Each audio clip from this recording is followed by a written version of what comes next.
La especie humana, desde el punto de vista biológico, es una plaga, o sea, responde a la definición de plaga.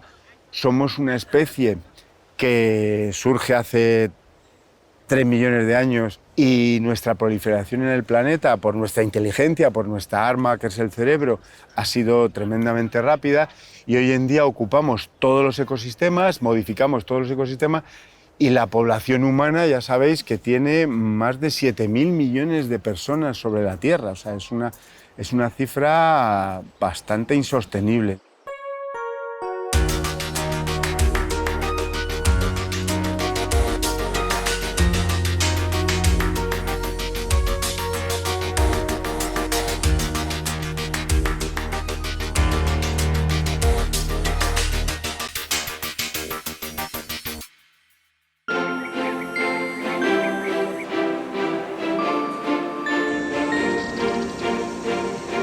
Una plaga es una proliferación de determinadas especies que se disparan su número de individuos por una fuente de alimento muy abundante en un momento concreto que encuentran un hábitat totalmente favorable para ellas. Existen varias definiciones sobre el concepto de plaga. Según la Real Academia Española, se define como la aparición masiva y repentina de seres vivos de la misma especie que causan daño en poblaciones animales o vegetales. Por ejemplo, si pensamos en plagas agrícolas, pues plaga agrícola está considerado como un concepto en el cual un organismo está ocasionando daños, pero daños vistos desde un punto de vista antropocéntrico, o sea, daños económicos, sociales, medioambientales a una sociedad o a un ser humano, por medio de la pérdida económica, por ejemplo, en cosecha dentro de un cultivo. Podemos considerar que son alteraciones medioambientales que desembocan en desequilibrios medioambientales. ¿Quién está en el origen de estas alteraciones medioambientales? Pues fundamentalmente el hombre, la acción antrópica.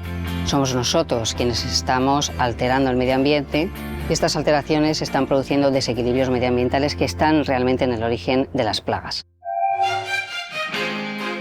Hoy en día se conocen plagas a todos los niveles, provocadas por microorganismos como virus o bacterias y por vertebrados como los roedores, aunque las más conocidas son sobre todo las de insectos y hongos.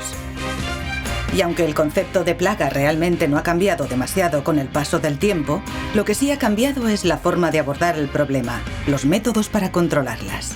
La forma tradicional, por decirlo de alguna manera, de controlar las plagas ha sido recurrir a los productos químicos de síntesis, los insecticidas químicos de síntesis. Cuando se descubrieron, se desarrollaron y se empezaron a aplicar de forma masiva en la segunda mitad del siglo pasado, se pensó que era la solución ideal. Son baratos de producir, fáciles de aplicar y bastante eficaces. El problema fue que se empleó de tal manera que incluso se programaban tratamientos periódicos, hubiera insectos o no en el cultivo.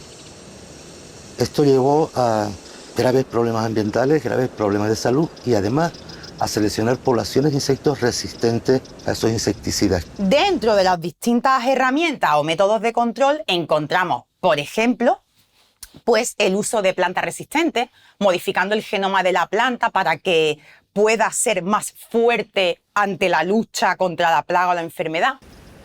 Están también una serie de métodos culturales, que son prácticas que debería llevar el agricultor a cabo durante la cosecha, sobre todo para intentar, pues eso, salvar el cultivo.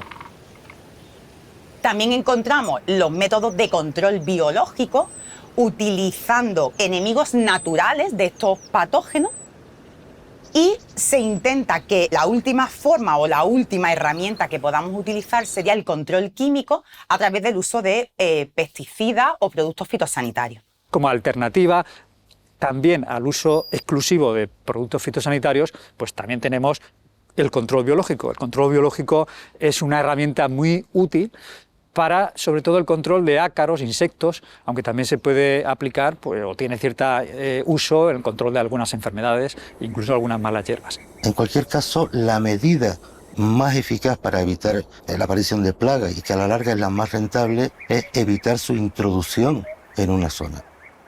Cuando viajamos a otros sitios, tenemos la costumbre de traer productos vegetales en las maletas. Una planta que se nos parece bonita, a ver si se da, o la semilla, ¿no? Eso que viene sin control fitosanitario es un riesgo muy grave para los cultivos locales. La agricultura es uno de los sectores más dinámicos en nuestro país, en términos de productividad económica, de exportación a otros países y de generación de empleo. Por este motivo, cada vez hay más labor de investigación sobre el control de plagas que afectan a cultivos y bosques. Mi trabajo consiste en la inventariación de especies alóctonas que están invadiendo nuestros paisajes y luego en la salud de los ecosistemas, cómo están afectando la introducción de estas especies a determinados bosques, determinados paisajes, que es gravísimo. La otra línea tiene que ver con los árboles y los bosques. Estamos trabajando en las nuevas enfermedades de los árboles. Estas enfermedades podrían acabar de un plumazo, en pocos años, podrían acabar con ese tipo de bosque. Y tenemos que imaginar lo terrible que sería que de repente desaparecieran todas las encinas de este país por una enfermedad, ¿no? Esas son las famosas enfermedades nuevas, formadas por plagas fúngicas, plagas de insectos, y cómo eso se puede combatir sin fumigar con sustancias químicas peligrosas. En nuestro grupo de investigación llevamos trabajando casi 30 años en el tema de la protección vegetal, tanto a nivel de cultivo como plantas ornamentales, incluso en espacios naturales. Tratamos de buscar herramientas para realizar esa protección mediante control biológico o productos bioactivos derivados tanto de hongos endófitos como de plantas. Y en los últimos años hemos abordado el control de las plantas exóticas invasoras, pero desde el punto de vista de intentar controlarlas con métodos biológicos. Buscar plantas que produzcan determinados compuestos de metabolitos secundarios y valorar hasta qué punto esos metabolitos pueden ayudarnos o darnos una nueva herramienta para aplicarlo en el control de los cultivos. Nuestra investigación está basada en llevar a cabo un control químico lo más sostenible posible de dos enfermedades que son bastante importantes tanto en España como a nivel mundial, que son el oidio de las cucurbitáceas y la botrytis, producida por dos hongos que son Podophera santi y Botrytis cinerea respectivamente. Intentamos identificar nuevas dianas en el hongo, es decir, proteínas que sean importantes para el desarrollo de estos hongos, con la idea de diseñar nuevas moléculas antifúngicas para su control.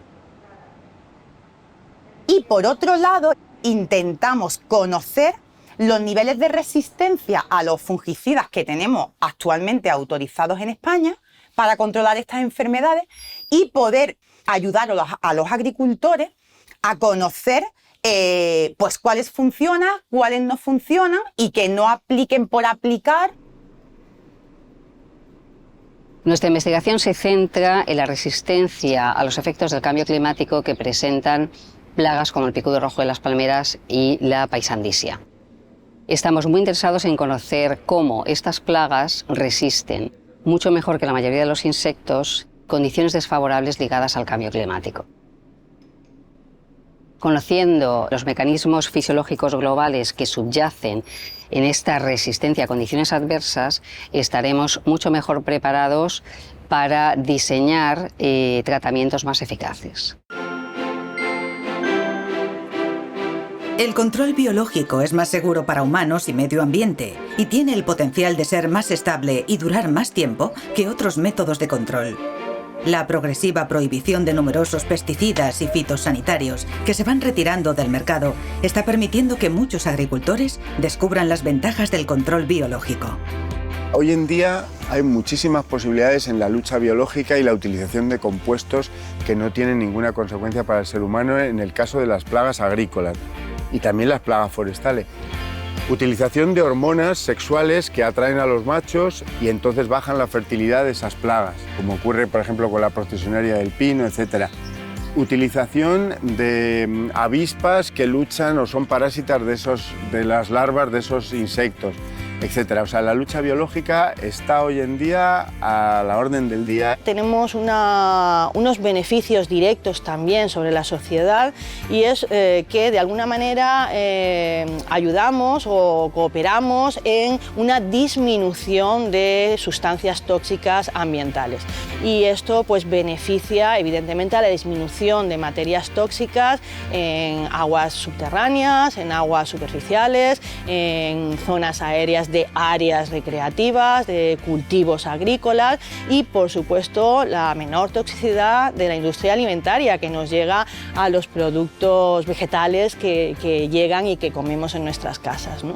El control biológico es una herramienta que ahora mismo se está, digamos, potenciando, impulsando y apoyando, pues hombre, cada vez más, aunque también tiene sus limitaciones, claro, pero está ahí y desde luego tiene, apoyándola con investigación, pues tiene un potencial importante en el futuro.